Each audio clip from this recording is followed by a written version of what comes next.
Fala, gente boa, tudo bem? Estamos aqui para mais um vídeo do Nosso Deus Não Está Morto. Hoje para ler Atos dos Apóstolos, capítulo 5. Amém? E sermos edificados pela palavra de Deus. Amém? Encontramos nela Jesus Cristo, o nosso Senhor e Salvador. E nós podemos ser edificados por essa palavra, sermos transformados em nome de Jesus. Então hoje nós vamos aprender aqui sobre Ananias e Safira.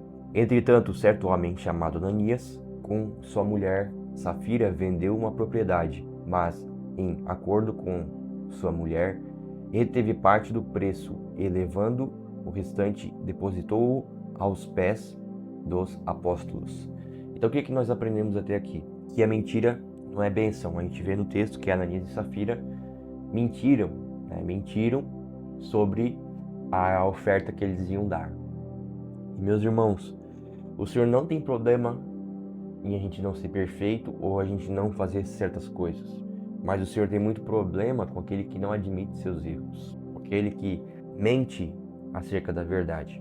Então, por exemplo, se você faz uma coisa errada, aí você admite, você se conserta diante de Deus, você não sofre como alguém que faz a coisa errada e não admite. Quem faz coisas erradas e não admite, faz coisas erradas e não admite, esse alguém, ele pesa mais, entendeu? Agora, se você errou ou se você decidiu fazer uma coisa, mas você foi sincero e verdadeiro, não mentindo, Deus também se agrada de você muito mais, porque nesse caso aqui era uma oferta. Então, olha só, então disse Pedro: Ananias, por que encheu Satanás teu coração para que mentisses ao Espírito Santo, reservando parte do valor do campo? Conservando-o, porventura, não seria teu? E vendido não seria em teu poder? Como, pois, assentaste no coração este desígnio? Não mentisse aos homens, mas a Deus. Ouvindo essas palavras, Ananias caiu e expirou, sobrevindo o grande temor a todos os ouvintes. Levantando-se os moços, cobriram-lhe o corpo e, levantando-o, o sepultaram. Quase 3 horas depois, entrou a mulher de Ananias, não sabendo o que ocorrera. Então Pedro, dirigindo-se a ela, perguntou-lhe: Dizei-me, vendestes, portanto, aquela terra? Ela respondeu: Sim, portanto. Tornou-lhe Pedro: Por que entrastes em acordo para tentar o Espírito do Senhor? Eis aí a porta os pés dos que sepultam o teu marido, e eles também te levarão. No mesmo instante caiu ela aos pés de Pedro e expirou. Entrando os moços, encheram-na morta e, levando-a, sepultaram-na junto do marido. E sobreveio grande temor a toda a igreja e a todos quantos ouviram a notícia destes acontecimentos. Então, a mentira, ela tem perna curta. No caso aqui, gerou a morte, Então isso é uma prova, é uma reflexão de que a gente deve ser sincero diante de Deus e diante das pessoas. Sincero em todos os sentidos, Quando a gente muda e se alguém nos pergunta alguma coisa, a gente tem que ser sincero e dizer, assumir nossos erros, Ou dizer, não, eu não vou fazer dessa forma, eu vou fazer dessa. Ser sincero, porque mesmo que você não agrade todo mundo com a sua posição, é muito melhor você ser sincero do que você mentir a respeito das coisas, sabe? Não importa se você não é perfeito. O que importa é você ser sincero, é você ser verdadeiro com aquilo que você faz. E isso que esse texto nos ensina muito, sabe? Os apóstolos fazem muitos milagres. Muitos sinais e prodígios eram feitos entre o povo pelas mãos dos apóstolos. E costumavam todos reunir-se de comum acordo no palácio de Salomão. Mas dos restantes ninguém ousava ajuntar-se a eles. Porém o povo lhes tributava grande admiração. E crescia mais e mais a multidão de crentes, tanto homens como mulheres, agregados ao Senhor, a ponto de levarem os enfermos até pelas ruas e os colocarem sobre leitos e macas, para que, ao passar Pedro, ao menos a sua sombra se projetasse em algum deles. Afluía também muita gente das cidades vizinhas a Jerusalém, levando doentes e atormentados de espíritos imundos, e todos eram curados. Então aqui a gente vê, meus irmãos, que eles eram curados pela fé no nosso Senhor Jesus Cristo. Ainda que o milagre, Deus usava aqueles apóstolos para os milagres, mas era a fé em Jesus Cristo que trazia cura. E é a fé, meus irmãos. Era a fé que eles tinham que acontecia as coisas, sabe? Nisso a gente tem que entender que muita gente faz as coisas, ainda que pense diferente de nós, mas com fé, e Deus abençoa a fé das pessoas. Às vezes as pessoas têm uma maneira mais, eu vou em tal lugar orar, e eu creio que Deus vai me curar.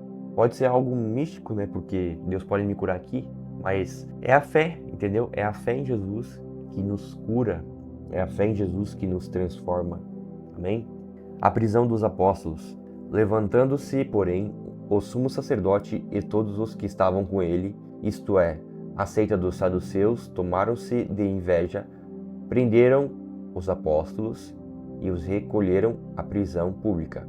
Mas de noite um anjo do Senhor abriu as portas do carcere e, conduzindo-os para fora, lhes disse: Ide e, apresentando-vos no templo, dizei ao povo todas as palavras desta vida. Tendo ouvido isto, logo ao romper do dia, entraram no templo e ensinavam. Chegando, porém, o sumo sacerdote e os que com ele estavam, convocaram o sinédrio e todo o senado dos filhos de Israel e mandaram buscá-los no carcério. Chegando, porém, o sumo sacerdote e os que com ele estavam, convocaram o sinédrio e todo o senado dos filhos de Israel e mandaram buscá-los no carcério. Mas os guardas, indo, não os acharam no carcério. E, tendo voltado, relataram, dizendo: Achamos o carcério fechado com toda a segurança e assim que nelas nos seus postos junto às portas, mas abrindo-as, a ninguém encontramos dentro. Quando o capitão do templo e os principais sacerdotes ouviram essas informações, ficaram perplexos a respeito deles e do que viria a ser isto. Neste interim, alguém chegou e lhes comunicou: Eis que os homens que recolhestes no carcere estão no templo, ensinando o povo. Nisto, indo o capitão e os guardas, os trouxeram sem violência, porque temiam ser apedrejados pelo povo. Trouxeram-nos, apresentando-os ao sinédrio, e o sumo sacerdote interrogou-os, dizendo: Expressadamente vos ordenamos que não ensinasseis nesse nome. Contudo, enchestes Jerusalém de vossa doutrina, e quereis lançar sobre nós o sangue desse homem, como está lá em Mateus 27 e 25. Então Pedro e os demais apóstolos afirmaram: Antes importa obedecer a Deus do que aos homens. Então aqui a gente vê que, e uma das lições que a gente aprende aqui, e uma das grandes lições, é que Deus está acima de todo decreto humano. A obediência a Deus, ela está acima de todo decreto humano. Então sim, nós devemos ser alguém que é submisso às autoridades da terra, mas nós devemos ser submissos até o que elas falam na Bíblia. O que elas falam além da Bíblia, Então, por exemplo, a Bíblia diz assim, pregue o evangelho. E as autoridades dizem, não pregue. Se as autoridades dizem isso, eu vou obedecer a Bíblia e não as autoridades, entendeu? Então, a nossa submissão à autoridade está sujeita à palavra de Deus. E não só à autoridade governamental, mas também a líderes religiosos, tá? Se esse líder religioso, se algum líder religioso prega algo contra a Bíblia, então a gente não segue ele, a gente segue o que está na Bíblia, tá bom? O Deus de nossos pais ressuscitou a Jesus, a quem vos matastes, pendurando-o no madeiro. Deus, porém, com a sua destra, o exaltou a príncipe e salvador, a fim de conceder a Israel o arrependimento e a remissão de pecados. Ora, nós somos testemunhas desses fatos, e bem assim o Espírito Santo que Deus outorgou aos que lhe obedecem.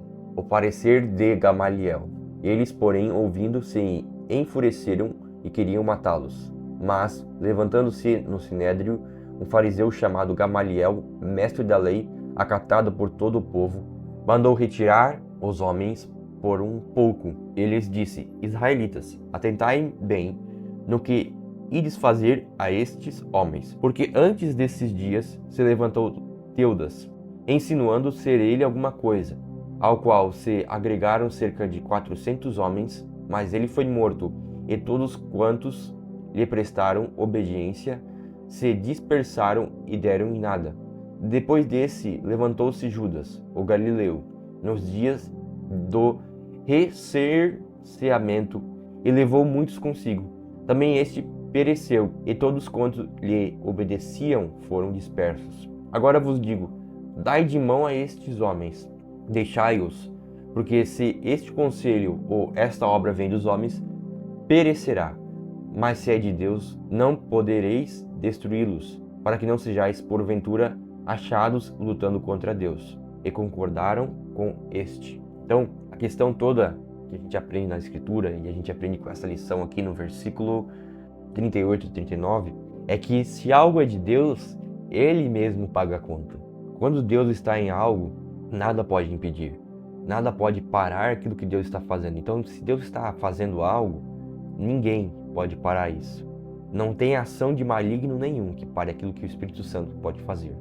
Chamando os apóstolos, açoitaram-nos e ordenando-lhes que não falassem em o nome de Jesus, os soltaram. E eles se retiraram do sinédrio, regozijando-se por terem sido considerados dignos de sofrer afrontas por esse nome. E todos os dias no templo e de casa em casa não cessavam de ensinar e de pregar Jesus, o Cristo. Então, o que a gente aprende aqui? Que mesmo com a perseguição, os apóstolos não desistiram da mensagem de Cristo. Por quê? Porque entenderam que a mensagem era maior que eles. Então, a mensagem que Deus nos dá, ela é maior que a gente. Então, se ela é maior que a gente, nada que o mundo possa fazer vai parar essa mensagem. Pelo contrário, toda ação maligna contra a mensagem, ela faz a mensagem ser mais propagada ainda. Amém?